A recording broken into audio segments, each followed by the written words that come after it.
Hello everyone, कैसे हैं सब लोग। आई एम सॉरी, 2 हफ्ते हो गया हम लोगों का कोई लेक्चर नहीं आया। मेरी आवाज़ से समझ सकते हो कि अभी भी तबीयत ठीक नहीं है ना। थोड़ा ज़्यादा वायरल हो गया और फिर कफ एंड कोल्ड ख़तरनाक वाला। ठीक है बच्चों, लेकिन जैसे ही करके कोशिश करके आया हूँ कि नहीं करना है। तो हम हल्का सा रिकैप कर लेते हैं। अपन लास्ट क्लास में किया था अपन ने कंजर्वेशन ऑफ, मतलब अपन सेंटर ऑफ मास चल रहे थे। एक रिकैप कर लेते हैं सेंटर ऑफ मास का ना। तो सेंटर ऑफ मास के अंदर क्या थ्योरी पढ़ी थी बच्चों अपन ने? सिंपल आरसीएम कैसे निकालते हो आप लोग? आरसीएम होता है हमारे पास सेंटर ऑफ मास का पोजीशन, सब बोलते जाओ बराबर से, m1r1 plus m2r2 plus and so on divide by of m1 plus m2 plus and so on. ठीक है। Velocity of centre of mass क्या होती है, जल्दी बताते जाओ। क्या ऐसे लिख दूं डायरेक्टली जल्दी से? Summation of m i v i vector divide by of summation of m i, where i is equal to 1 to n, right. ठीक है। Acceleration of centre of mass कैसे लिखते हो? Acceleration of centre of mass लिखते हो वही summation of m i a i and divide by of summation of m i. I is again from 1 to n। I का value हम क्या ले रहे हैं? 1 to n। सही है। ये हमने लास्ट क्लास में डिस्कस किया था। क्लियर है क्या बच्चों? अब फिर हमने यहाँ से फोर्स निकाला। फोर्स इज इक्वल टू कितना? m इंटू ए सी ओ एम, राइट। फोर्स। अब बच्चों अगर यहाँ से हम देखें, अगर acceleration of centre of mass zero हो जाए, क्या जीरो हो जाए? Acceleration of centre of mass zero हो जाए तो क्या फोर्स जीरो हो जाएगा? या उल्टा बोल सकता हूँ मैं, फोर्स जीरो हो जाए तो acceleration of centre of mass क्या हो जाएगा? जीरो हो जाएगा। तो d p c o m by d t क्या हो जाएगा? D p c m by d t जो हो जाएगा वो जीरो हो जाएगा, यानी कि मोमेंटम क्या हो जाएगा? कांस्टेंट। इसी को बोलते हैं अपन कंजर्वेशन ऑफ मोमेंटम। क्या बोलते हैं बच्चों यहाँ से? Conservation of momentum. एक चीज़ और बोलते हैं अपन एक चीज़ और बोलते हैं अपन, this is called conservation of, एक मिनट, एक चीज़ और बोलते हैं अपन, क्या बोलते हैं? Conservation of centre of mass. Conservation of centre of mass मतलब conservation of centre of position, conservation of the centre of the position, conservation of the position of centre of mass. अगर हमारा एक्सटर्नल फोर्स जीरो है, क्या zero है? External force zero है, तो बोलो बच्चों एसीएम कितना होगा? जीरो। अच्छा बोलो बच्चों वीसीएम कितना होगा? कांस्टेंट। बिल्कुल सही बात है, वीसीएम कितना हो जाएगा? कांस्टेंट। और आरसीएम क्या हो जाएगा? VCOM into T, VCOM into T, ये हो जाएगा। अच्छा, लेकिन अगर VCOM भी जीरो हो जाए VCOM क्या हो जाए? जीरो, तो RCM क्या हो जाएगा? कांस्टेंट। जीरो नहीं होगा, क्या होगा? कांस्टेंट। RCM हो जाएगा कांस्टेंट। यानी कि अगर एक्सटर्नल फोर्स जीरो हो किसी भी सिस्टम पर, एक्सटर्नल फोर्स कितना हो किसी भी सिस्टम पर? जीरो, तो acceleration of centre mass zero होता है। और उसमें अगर velocity of centre mass zero हो जाए तो आरसीएम क्या रहेगा? कांस्टेंट। ये एक और बेसिक कॉन्सेप्ट है हमारा, ये हम लास्ट क्लास में पढ़ चुके हैं बच्चों। ये इसी पर पूरा का पूरा कंजर्वेशन काम करता है, बस आप इतना जान लो। ठीक है, मैं 1 by 1 क्वेश्चन लूंगा। जैसे कि पहला क्वेश्चन आ रहा है आपके सामने कुछ इस तरह से। एक क्वेश्चन लेते हैं पहले। Two blocks of masses m1 and m2 interconnected with the spring of stiffness k capped on the smooth horizontal surface. Find out the ratio of the velocities, displacement, kinetic energy and acceleration of the block mass m1 to the mass m2 if they compressed and released. If they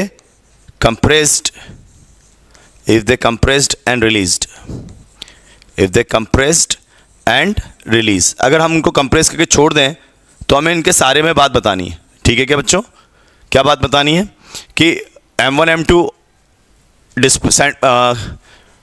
find out the ratio of the velocities, displacement, kinetic energy. तो देखो बच्चों है क्या, ये मेरे पास है m1, ठीक है, और ये हमारी स्प्रिंग है कुछ इस तरह से, ये m2 है।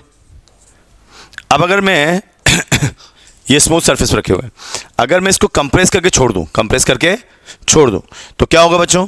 मान लो कंप्रेस करके छोड़ दिया अपन ने, तो क्या होगा? ये कुछ वेलोसिटी से इस तरफ जा रहा होगा। मान लो इसका वेलोसिटी v1 है और इसका वेलोसिटी क्या है? v2। अब ढंग से देखो, रेशियो ऑफ V1 V2 क्या होगा, सबसे पहला क्वेश्चन। तो रेशियो ऑफ V1 V2 क्या होगा, क्योंकि एक्सटर्नल फोर्स जीरो था। बोलो सर कहाँ जीरो था, आपने दबाया ना सर उसको। अरे भाई मैंने दबाया तो दोनों तरफ से दबाया ना, तो इधर से भी दबाया इधर से, तो नेट फोर्स कितना हो गया, जीरो। तो नेट फोर्स जीरो, तो अगर नेट फोर्स जीरो है तो P centre of mass PCM क्या रहेगा, कांस्टेंट। ठीक है क्या, और PCM क्या होता है, M1 V1 plus M2 V2 ये VCM लिख रहा हूँ upon of M1 plus M2। लेकिन अगर मैं इसको ऐसे लिख लूँ M1 plus M2 into VCM, तो यही तो मोमेंटम हो गया आपका, ये क्या हो गया, momentum.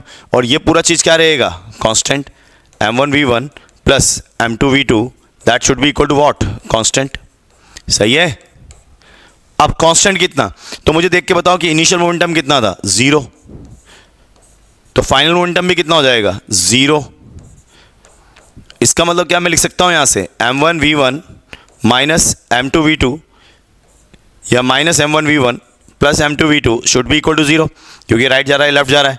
So that means V1 by V2 should be equal to what, M2 by M1। सही है क्या, तो ये तो हमारा क्या रेशो हो गया वेलोसिटीज़ का। दूसरा क्या है, हमसे बोल रहा है अगर हमने इस तरह दबाया, ये हमारी स्प्रिंग है और इस स्प्रिंग को मैंने ऐसे दबा दिया, कुछ इस तरह से दबा दिया ऐसे, ये आपका M1 है, ये आपका M2 है।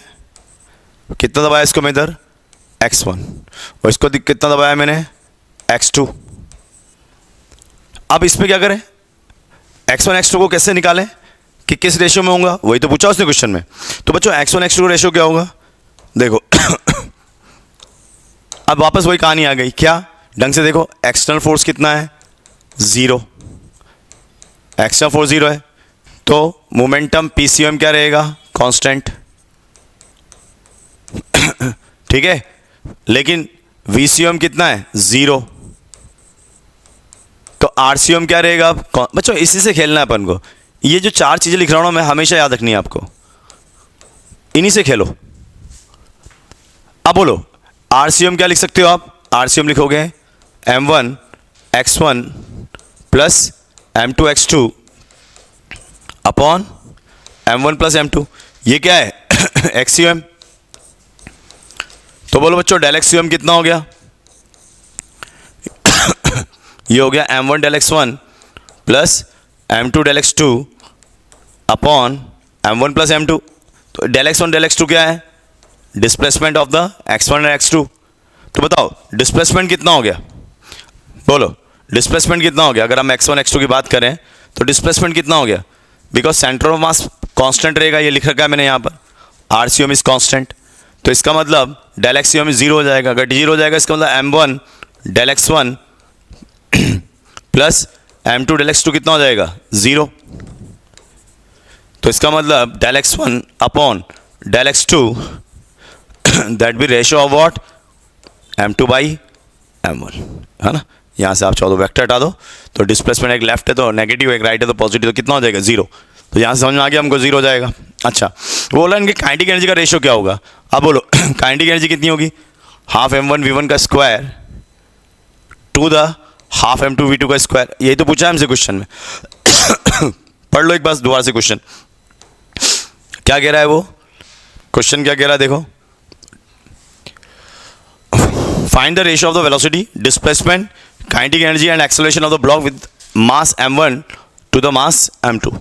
ठीक है, यही पूछ रहा है। तो अब हाफ M1 V1 का स्क्वायर, तो बच्चों इसको मैं लिख सकता हूं P1 का स्क्वायर बाई 2M1 और P2 का स्क्वायर बाई 2M2। लेकिन P1 पर तो P2 है, तो that means it is equal to what, M2 by M1। ऊपर जाएगा तो ये होगी kinetic energy of 1 to the kinetic energy of 2, है ना। क्या मैं काइनेटिक एनर्जी को P स्क्वायर बाई 2M भी लिख सकता हूँ और इसको P स्क्वायर बाई 2M2 भी लिख सकता हूँ, बोलो यार हाँ ना।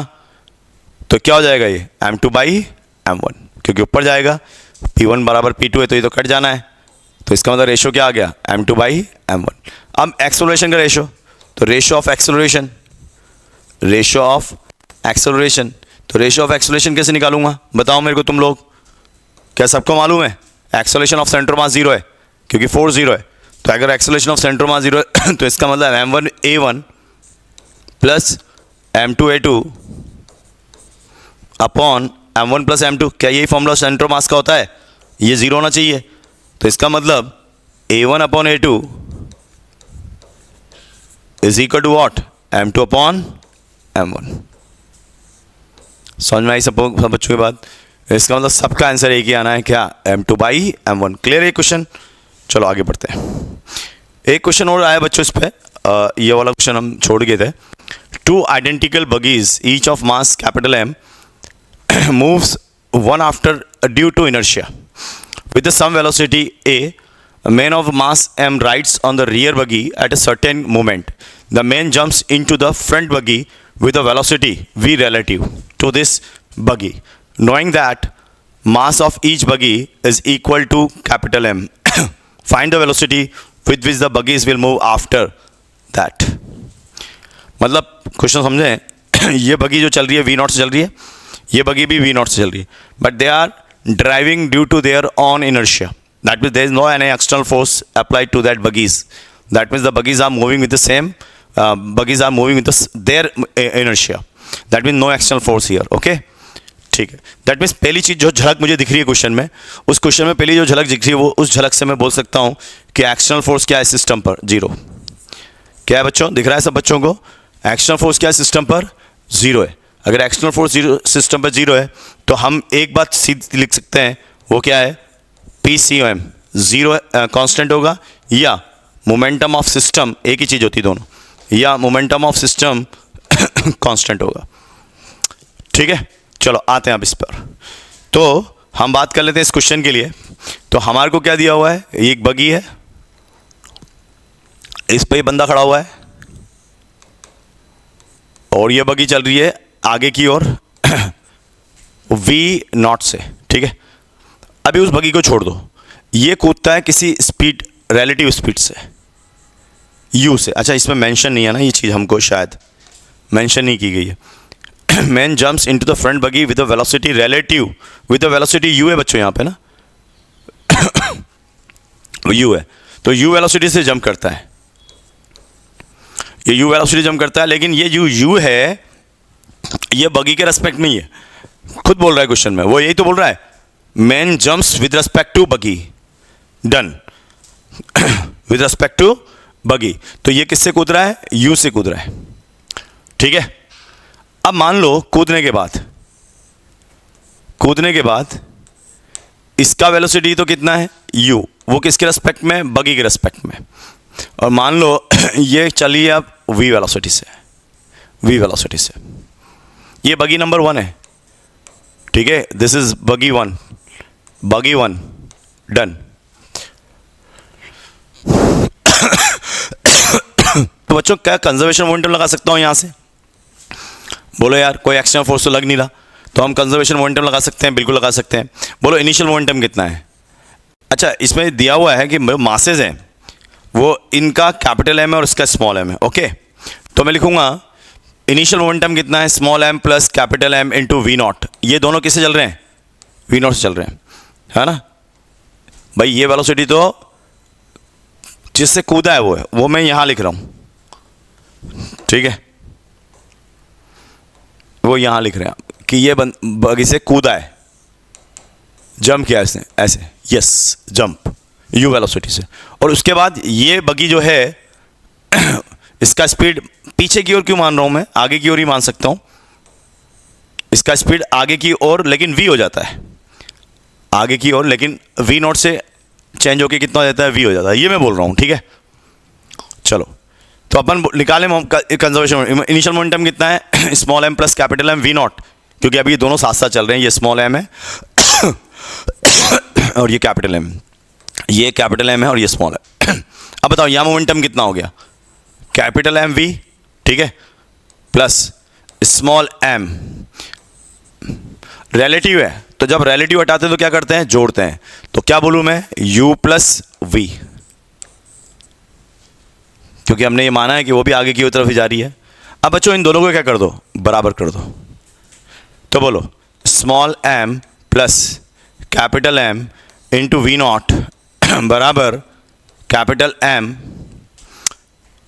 Plus small m into capital M plus small m into v plus small mu।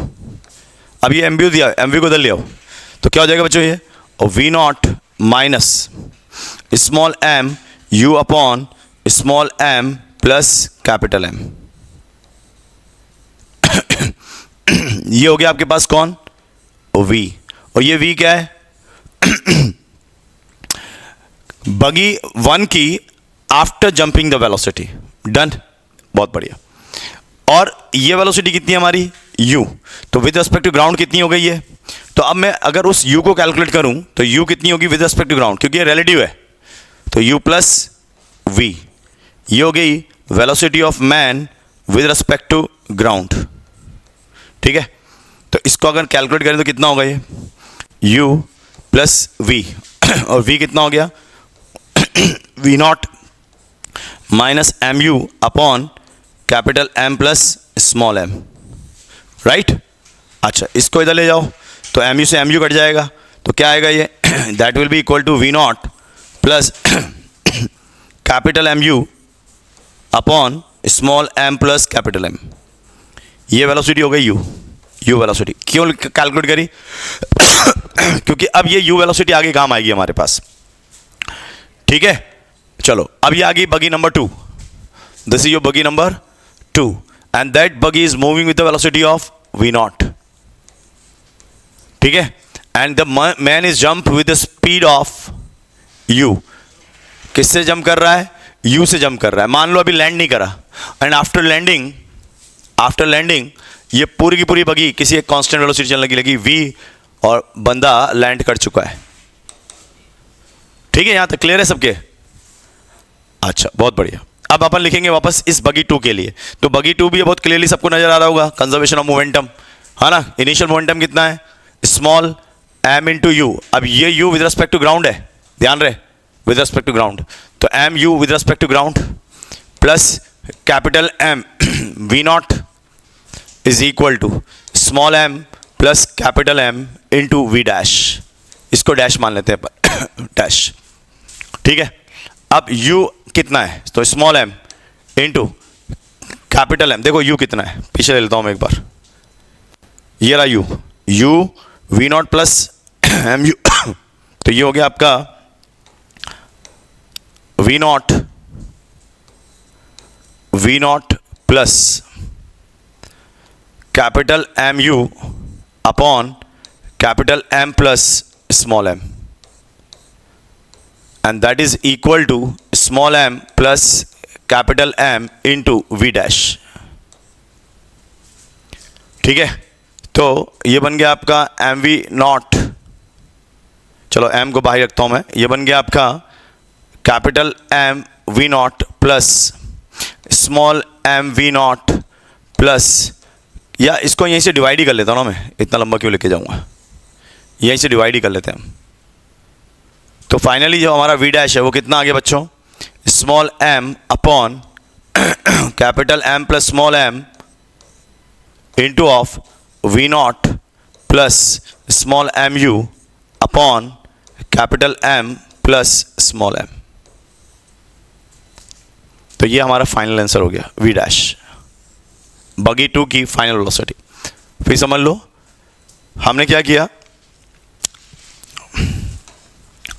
this is your buggy 1. Buggy 1 is moving with the v naught, man is standing on it, so initial momentum is m plus capital M into of v naught. Final momentum is when it jumps off, so it jumps off with the speed of u relative to what, capital M, relative. So let I assume that u is the relative velocity. Okay, तो क्या होगा, तो जब ये कूदा है तो मुझे जब मोमेंटम लिखना होता है तो किसके रेस्पेक्ट में लिखता हूँ, ग्राउंड के रेस्पेक्ट में, ये पहले हमने बताया हुआ है। तो मोमेंटम ग्राउंड के रेस्पेक्ट में लिखेंगे, तो capital M v plus small m, ये स्मॉल m है, स्मॉल m इंटू, अब ये u with respect to ground है, sorry with respect to cart है। जब रिलेटिव हटाते हैं, क्योंकि लिखना विद रिस्पेक्ट टू ग्राउंड है, जब रिलेटिव हटाते हैं तो क्या करते हैं, जोड़ते हैं, भैया आप जब मोमेंटम कंजर्वेशन लोगे तो with respect to same frame लोगे ना, तो यहाँ किसके रेस्पेक्ट में लिख रखी है सारी चीज़, विद रिस्पेक्ट टू ग्राउंड, तो फाइनल भी तो विद रिस्पेक्ट टू ग्राउंड लिखूंगा ना भाई। जब हम कंजर्वेशन मोमेंटम लिखते हैं तो initial momentum should be equal to final momentum, लेकिन जब हम लिखते हैं मोमेंटम तो किसके रेस्पेक्ट में लिख रहे हैं, तो वो फ्रेम ऑफ रेफरेंस सेम होना चाहिए दोनों जगह, ठीक है। तो ये हो गया small m plus capital M v not is equal to small m plus capital M v plus m u, ठीक है। मतलब ये एम वी और स्मॉल एम वी वी को मैंने एक तरफ ले लिया, तो यहां से v कितना आ गया, ये एम यू उठ के इधर आ गया, मुझे v निकालना है, तो v इज इक्वल टू क्या हो गया, पूरी इक्वेशन को मैंने m प्लस एम से डिवाइड कर दिया, तो v not minus of m u upon small m plus capital M, ये हो गया आपका v। अब मैं अगर u m निकालूं विद रिस्पेक्ट टू ग्राउंड तो वो कितना होगा, u प्लस v, ठीक है, u प्लस v। अब v कितना है, ये v आ गया पूरा का आपका, v not minus of m u small m plus capital M, ठीक है क्या। अच्छा यहाँ कुछ गड़बड़ हुई है शायद, है ना, हाँ यहाँ गड़बड़ की अपन ने भाई, इसको संभालो। तो क्या होगा यहाँ पे, देखो क्या गड़बड़ की थी अपन ने, चलो चेक कर लिया, अच्छा रहा, नहीं तो फिर गड़बड़ दिखती है यहाँ पर, है ना। तो क्या गड़बड़ हुई है, देखो ये u with respect to ground है पहली बात तो, अब u प्लस वी नॉट, तो ये स्मॉल एम यू से स्मॉल एम यू तो कट गया, क्या बचा कैपिटल एम यू प्लस, तो ये बचा आपका कैपिटल एम यू, या अपन इसको ऐसे रखते हैं, अंडो करते हैं, एक मिनट क्या लिखा था वो देखते हैं,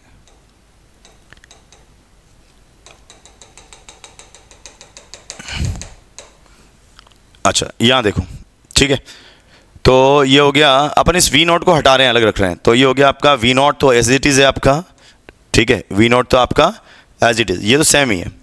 अब इसको इसके साथ लेके आओ, तो इसको साथ लेके आया तो कितना हुआ, capital M u plus small m u minus m u, small m u से माइनस एम यू चला गया, कैपिटल एम यू बचा, तो ये आया plus capital M u upon, यही था ना शायद, हाँ नहीं कोई गड़बड़ नहीं हुई थी अपनी, सही था, यही था, ठीक है। आगे बढ़ते हैं, तो अब अपन बात कर रहे हैं कि ये हवा में, ठीक है, सेकंड बगी में ये क्या है, हवा में, वो बगी आगे चल रही है, कितने से बगी आगे चल रही है, वी नॉट से आगे चल रही है। अब बताओ जब ये कूदा उससे पहले मोमेंटम कितना था दोनों का, तो ये हो गया आपका एम वी नॉट कैपिटल और ये हो गया small m u, but that u with respect to ground, जो कि मैंने फाइनली ये लिख दिया, plus capital M v plus capital M v, है ना यू। अच्छा यहाँ गड़बड़ की है अपन ने, हाँ क्योंकि अपन ने यहाँ पर एम वी नॉट नहीं लिखा, यहाँ गड़बड़ हुई हल्की सी, ठीक है, यहाँ पर ठीक है। अब देखो ये तो हो गया यू ग्राउंड लिखा है मैंने, u g plus capital M v not is equal to small m plus capital, अब ठीक है, ये हो गया आपका वी डैश, ठीक है। अब बोलो स्मॉल एम वी को मल्टीप्लाई कर लेता हूं मैं, ये small m v plus small m capital M u upon small m plus capital M is plus capital M v not is equal to small m plus capital M into v dash. तो v dash बराबर कितना हो गया, अब देख ये और ये तो जुड़ जाएंगे, तो बचेगा कितना, v not plus small m capital M u upon small m plus capital M का होल स्क्वायर। भाई ये फाइनल आंसर है इसका, ठीक है बच्चों। तो इस तरह का क्वेश्चन आ सकते हैं, आराम से सॉल्व करेंगे हम, देखो जैसे मैंने किया है वैसे अप्रोच करना है। चलो आगे बढ़ते हैं।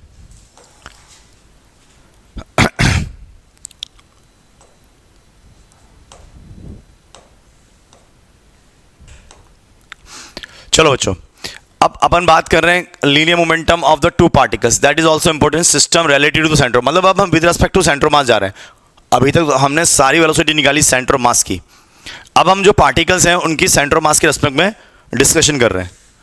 देखो क्या बात कर रहा हूं, देखना linear momentum of the two particle system relative to centre mass. तो पहले हम मान लेते हैं ये m1 है, ठीक है, और ये आपका m2 है। ये m1 चल रहा है किस वेलोसिटी से, ये चल रहा है आपकी v1 वेलोसिटी से, m2 चल रहा है किस वेलोसिटी से, v2 वेलोसिटी से। तो यहाँ कहीं सेंटर ऑफ मास है, तो सेंटर ऑफ मास किससे चल रहा है, vcm से। अगर सेंटर ऑफ मास vcm से चल रहा है तो क्या लिखा जाएगा बच्चों, velocity of centre of mass m1 v1 plus m2 v2 upon of m1 plus m2, velocity of m1 with respect to centre of mass. अब मैं velocity of m1 with respect to centre of mass लिखने जा रहा हूं, तो m1 of velocity of m1 with respect to mass कैसे लिखेंगे, v1 cum, तो v1 minus v cum, v1 और v cum ये रहा पूरा का पूरा ठग यहां लिख दिया मैंने। तो क्या है बच्चों, v1 cum ये आया आपके पास, थोड़ा सा पकड़ लेता हूं हल्का सा, देखो क्या आया, देखना रंग से सब लोग, ये आया आपके पास v1, सॉल्व करने पे क्या आया m2 v1 minus v2 upon m1 plus m2। तो मैं इसको v1 माइनस v2 को क्या लिख सकता हूं, ये मैंने क्वेश्चन नंबर 1 बोल दी, ये पीडीएफ मिल जाएंगे आप लोगों को, है ना, आराम से पढ़ना इस पीडीएफ को। अब देखो, अब देखो इधर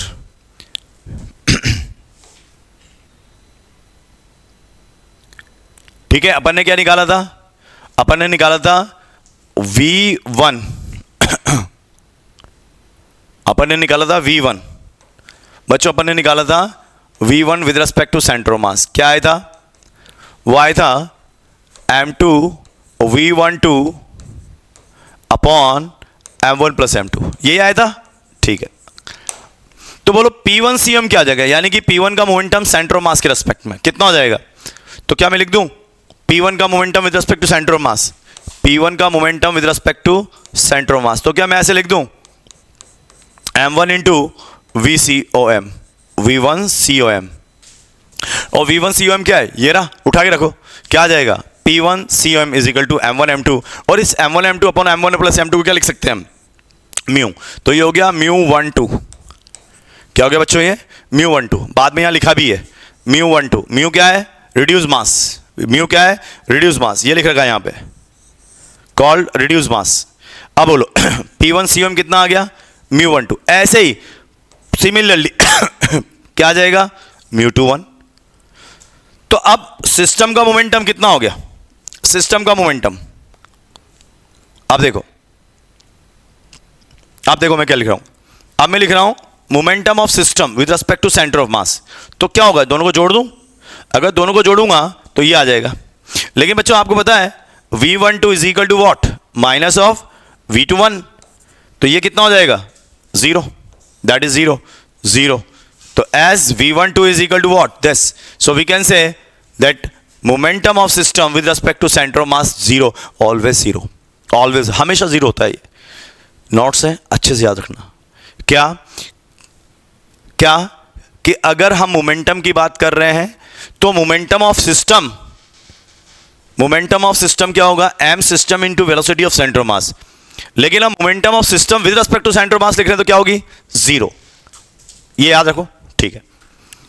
आगे बढ़ते हैं, तो क्या कह रहा है बच्चों, पढ़ो इसको ढंग से, बहुत इंपॉर्टेंट चीज लिख रखी है आप लोगों के लिए, क्या कह रहा है, पढ़ो इसको, momentum of system relative to center of mass 0, and better to say always 0, better to say what, always 0, हमेशा 0 होगा, that means neither internal forces nor external forces can change the momentum of the system relative to center of mass, very beautiful concept। Centre of mass के respect में system का momentum ना तो internal force ना ही external force change कर सकते हैं, एक अच्छा क्वेश्चन बन सकता है थ्योरी के लिए, ठीक है। Linear momentum of system is equal to the linear momentum of centre of mass of the system, linear momentum of system, तो बच्चों अगर मैं लिखूं P सिस्टम तो ये तो बिल्कुल सीधा हो गया, M system into velocity of centre of mass, velocity of centre of मास, ढंग से देखो P सिस्टम है ये, और ये अलग है और ये चीज अलग है, ये relative to centre of mass है और ये सिस्टम की है विद रिस्पेक्ट टू ग्राउंड,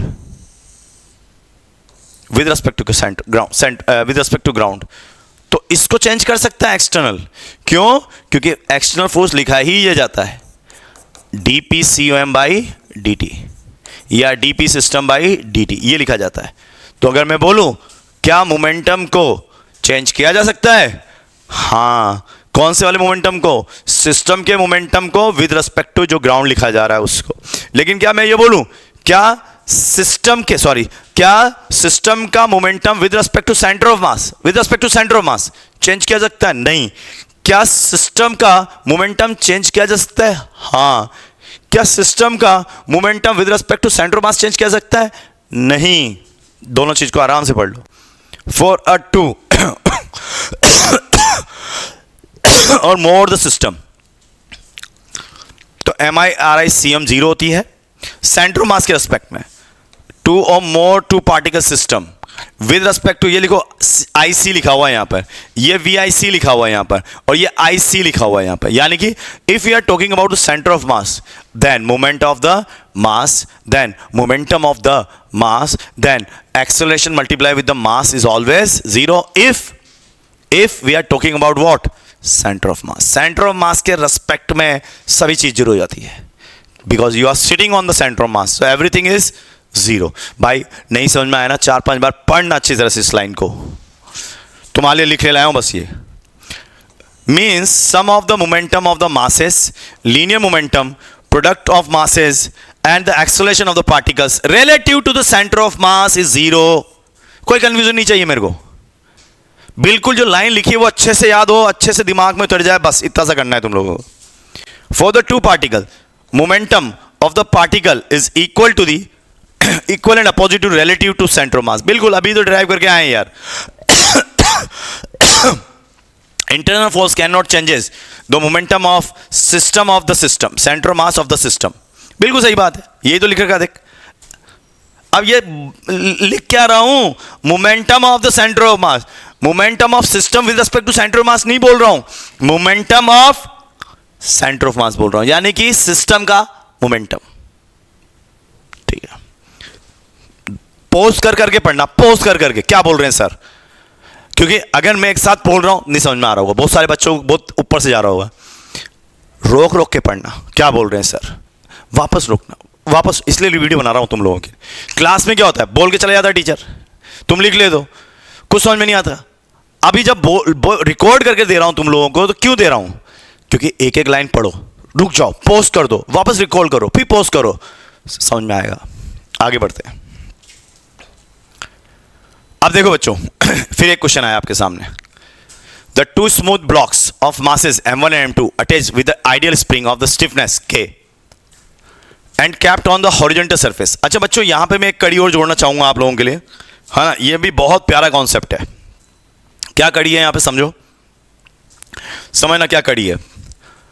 हमने चीज पढ़ ली कि ये M1 है और ये क्या है, M2 है, और ये M1 M2 इसका वेलोसिटी कितना है, V1 है, और इसका वेलोसिटी कितना है, समझना बच्चों, बहुत प्यारा कॉन्सेप्ट है।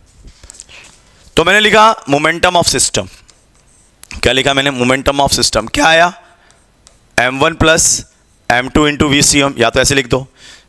ये मोमेंटम ऑफ सेंटर ऑफ मास भी कहलाता है, देखो, मोमेंटम ऑफ सेंटर ऑफ मास, या फिर इसको मोमेंटम ऑफ सिस्टम भी बोलते हैं। M1 V1 plus M2 V2। क्यों? क्योंकि VCM रख दो यहां पर। VCM रखोगे तो क्या होगा, अपॉन M1 प्लस M2 होगा, ये इसके, तो M1 प्लस M2 से M2 कट जाएगा। ये क्या लिखा जाएगा? P of system. क्या लिखा जाएगा? P ऑफ सिस्टम, है ना। अब एक चीज और लिख रहा हूं, P of system with respect to centre of mass, यानी कि M1 plus M2 velocity of centre of mass with respect to the centre of mass. ये एक लाइन में समझ में आ गया तेरे को? जीरो। अरे velocity of centre of mass with respect to centre of mass तो जीरो ही होगी ना। Velocity of me with respect to myself is what? Zero. Velocity of train with respect to train is what? Zero. So velocity of centre of mass with respect to centre of mass is what? Zero. अरे हाँ या ना तो बोलो यार। हाँ, ये जो पूरा जो पीछे समझाना एक ही लाइन में समझ में आ गया यहां से, ठीक है। तो ये जो लिख रहा है वो system with respect to centre of mass है, ये लिख रहा है system with respect to ground है, या फिर ये momentum of centre of mass है। यार आराम समझ लो यार, है ना, ठीक है।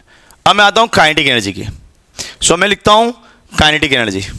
तो बच्चों काइनेटिक एनर्जी ऑफ 1 कितनी होगी? काइनेटिक एनर्जी ऑफ M1 लिखो तो यहां पे, ये काइनेटिक एनर्जी ऑफ M1 कितनी होगी? हाफ M1 V1 का स्क्वायर। बिल्कुल सही बात है, ये होगी काइनेटिक एनर्जी ऑफ M1। और काइनेटिक एनर्जी ऑफ M2 क्या होगी? हाफ M2 V2 का स्क्वायर। बहुत बढ़िया। ये क्या है? Kinetic energy of system. but this kinetic energy system not equal to kinetic energy of center of mass, because center of mass not moving with this v1 and v2. So what is the kinetic energy of center of mass? E center of mass. Kinetic energy of, it is half mass of the center of mass m1 plus m2 into velocity of center of mass m1 v1 plus m2 v2 upon m1 plus m2 और इसका whole square, that is VCM का square. तो अगर मैं बोलूँ what is the kinetic energy of the centre of mass, तो you will say mass of the system into velocity of centre of mass का square, this. अब एक चीज और लिखने जा रहा हूँ, velocity of system, sorry kinetic energy of system with respect to centre of mass. This is the beautiful concept, this one, the last one which I am writing here, ये last वाला सबसे important, and that is equal to half of m1 v12 का square plus half of m2 into, ये थोड़ा मैं इसको लिख देता हूँ, ये लिख देता हूँ मैं v1 COM, है ना, और ये लिख देता हूँ मैं v2 COM. और v1 COM और v2 COM तो क्या होगा बोले बताओ, आप लोग लिख के आ चुके हो, 1/2 m1 m2 v12, ये v1 COM लिख रहा हूँ, तो ये इसका स्क्वायर हो गया और इसका भी स्क्वायर हो गया, plus half of m2 into m1 into v2 with respect to 1 का स्क्वायर और इसका भी स्क्वायर हो गया. ठीक है, अब देखो ये है तुम्हारा v12, ये है आपका v21 और ये लिखा है हमने m2 का स्क्वायर. अब इसको अगर अपन देखें v12 अप, अच्छा यहाँ नीचे m1 प्लस m2 भी है ना, पूरा लिखेंगे अपन, थोड़ा भूल गया था मैं, m1 प्लस m2 इसका होल, इसका पीछे आके चेक करना, ये जो मैं लिख रहा हूँ ये सब लिखा के आ चुका हूँ, m1 प्लस m2 और इसका होल स्क्वायर. अब देखो फाइनल फॉर्मूला जो बनेगा ना बच्चों, क्या बनेगा फाइनल, मैं जो लिखने जा रहा हूँ बहुत इंपॉर्टेंट फॉर्मूला है, kinetic energy of system with respect to centre of mass, and that is 1/2 m1 m2 का स्क्वायर v12 का square upon m1 plus m2 plus half m2 into m1 का स्क्वायर v21 का square upon m1 plus m2. अब तो जानता है v12 बराबर v21, हाँ ना बोल, मैग्नीट्यूड में दोनों बराबर है, तो 1/2 m1 m2 बाहर ले ले, क्या बचेगा m2 प्लस m1 और v12 को बाहर ले ले, v12 का स्क्वायर और ये क्या आ गया m1 प्लस m2 का होल स्क्वायर और इससे ये चला गया पूरा, तो half of m1 m2 upon m1 plus m2 into v12 का स्क्वायर. भाई ये है तेरा बहुत शानदार वाला कॉन्सेप्ट, 1/2 म्यू v12 का square, that is a kinetic energy of system with respect to centre of mass COM. इसको देख तो आराम से ये, और याद रख इसको वाले को, मेरी बात समझ में आ रही है क्या? This is a very beautiful concept और ये याद रखो तो बढ़िया है. ठीक है, आगे बढ़ जाते हैं.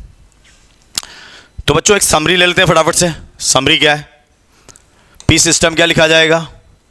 P system with respect to centre mass क्या लिखा जाएगा? ये हमेशा जीरो होगा. काइनेटिक एनर्जी सिस्टम क्या लिखी जाएगी? काइनेटिक एनर्जी सेंटर मास क्या लिखी जाएगी? और kinetic energy of system with respect to centre mass क्या लिखी जाएगी? मैं बोल रहा हूँ आज का लेक्चर बहुत इंपॉर्टेंट है, रोक रोक के देखते रहना बस. और जो फाइनली कंक्लूजन है मेरा वो ये है, the kinetic energy of system with respect to centre of mass is equal to 1/2 mu into v12 v1 minus v2 और mu reduce mass m1 m2 upon m1 plus m2. आओ question करते हैं इस पे. क्वेश्चन देखो, two smooth blocks of masses m1 and m2 attached with an ideal spring of the stiff less k and capped on the horizontal surface. If the mass m1 projected with the horizontal velocity v0, find the maximum compression of the spring. Find the maximum compression of the spring.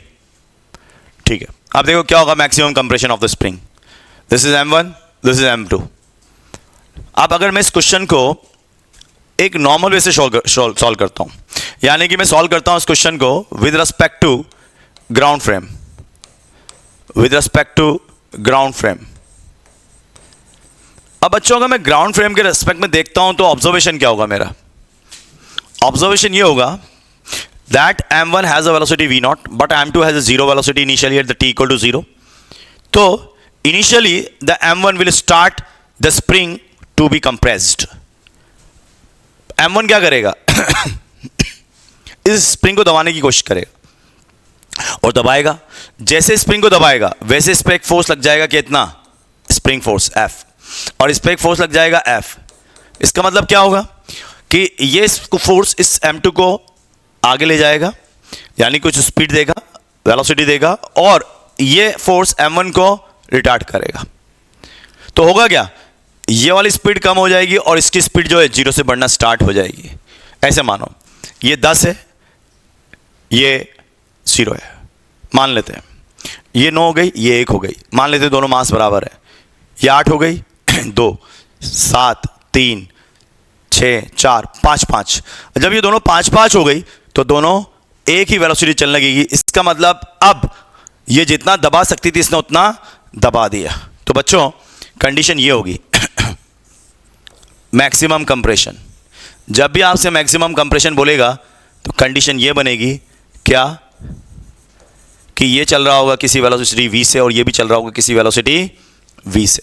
दोनों एक ही velocity चल रहे होंगे. Right है?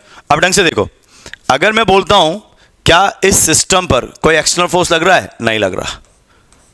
तो वही अपनी कहानी फिर शुरू होगी. तो acceleration of centre of mass क्या होगा? 0. Velocity of centre of mass क्या होगी? या momentum of centre of mass क्या हो जाएगा? कांस्टेंट. कांस्टेंट, यानी कि momentum of centre of mass क्या हो जाएगा? कांस्टेंट. ठीक है. तो क्या बच्चों इनिशियल मोमेंटम मैं बता सकता हूं कितना है? इनिशियल मोमेंटम कितना है? m1 v1 यानी कि m1 v0 इनिशियल मोमेंटम है, और फाइनल कितना हो गया? बराबर m1 plus m2 into v. तो बच्चों फाइनल मोमेंटम कितना हो गया? m1 v0 upon m1 plus m2. यही हो गया. बहुत बढ़िया. अब बताओ अगर ये फाइनल वेलोसिटी हो गई इसकी, तो क्या मैं यहां से यहां तक कंजर्वेशन ऑफ एनर्जी लिख सकता हूं? So applying the conservation of energy. Conservation of energy बोलो. इनिशियल एनर्जी कितनी है? हाफ ऑफ m1 v0 का स्क्वायर प्लस दूसरे kinetic energy 0 plus potential energy भी 0 बराबर यहां आ जाओ half m1 plus m2 into final कितनी हो गई? v का स्क्वायर प्लस कितनी कंप्रेस हो गई? x maximum plus half k x square maximum. Solve करो इसको तो आंसर आएगा आपका दैट x मैक्सिमम है ना. इसको इधर लेके आ जाओ. तो मैं ऐसे लिख देता हूं चाहो तो पहले, ताकि अपन एकदम से नहीं पहुंचे यहां पर, है ना. मैं लिखता हूं इसको हाफ ऑफ के एक्स स्क्वायर मैक्सिमम. ये हो जाएगा. इसको इधर लेके आओगे तो लिखा जाएगा इसको m1 m2 upon m1 plus m2 into v1 minus और v2 का होल स्क्वायर, यानी कि इसको लिखा जाएगा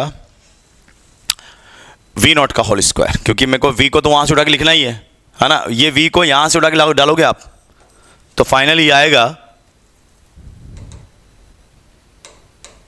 ये आ जाएगा v0 का स्क्वायर, ये आ जाएगा. तो यहां से क्या बच्चों आंसर दिख गया आपको? बस x मैक्स. अब मैं तुम्हें एक शॉर्टकट दिखाता हूं, जादू वाला मेथड. शॉर्टकट क्या है? शॉर्टकट देखना क्या बच्चों. मैं अगर इस क्वेश्चन को सेंटर ऑफ मास फ्रेम से सॉल्व करता हूं, किस फ्रेम में? सेंटर ऑफ मास फ्रेम से.